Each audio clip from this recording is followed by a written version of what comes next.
naman, sino yung asawa mo? Ayan, ipagmamalaki naman. Wala mo naman yung asawa mo, tol. Asawa. Kanina mo kami nilalaglag, tol, ah. Oo nga. Ikaw nga. Tol. Tol. Iba niya. Tol. Nagdoble ko ng pilik mata ngayon. Tinol mo. Sige nga. Laitin mo nga. Ano bang usapan natin? I-flex mo yung asawa mo. Flex nyo. Pagwapuhan ng boyfriend? Yes. Wala na akong kailangan sabihin. Pakinggan mo na lang ang reaksyon ng madlang people.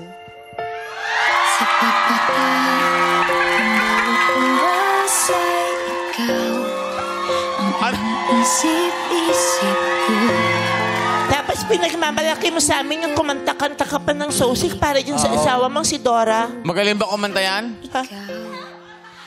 Eto, Hindi nakasagot. Ano? Hindi nakasagot. Sasagot. edi sorry. Ang usapan pogi lang, di ba? Oo nga naman. Talent ba sa singing yung Hoy! Huwag mong pinagaan itong aking ka-relationship. Kanta lang yung nagagawa nyo. Oh, itong ka-relationship ko, Aha.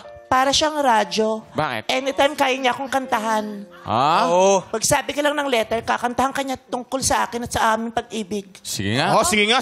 Buksan ko lang yung radyo. Letter A. A.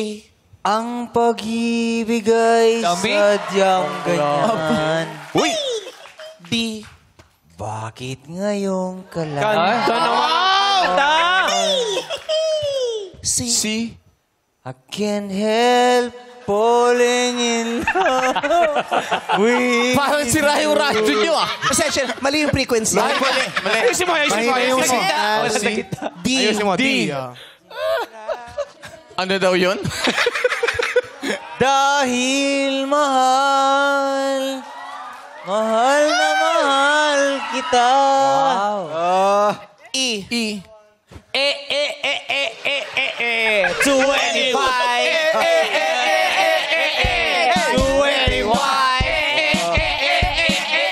Galing, no? 25. Ha? 25 pa to. 25. Ang sarili namin, may sarili akong version. Kaya 25. Oh. Ganyan yung aking ka-relationship. Super perfect. Wow. Oh. Sige nga, letter Z. Ha? Letter C. One more time. Si Aida o si Laura.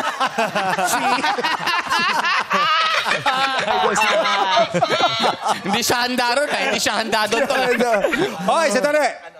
Love mo ba yan? Ha? Love? Oo. Love mo ba?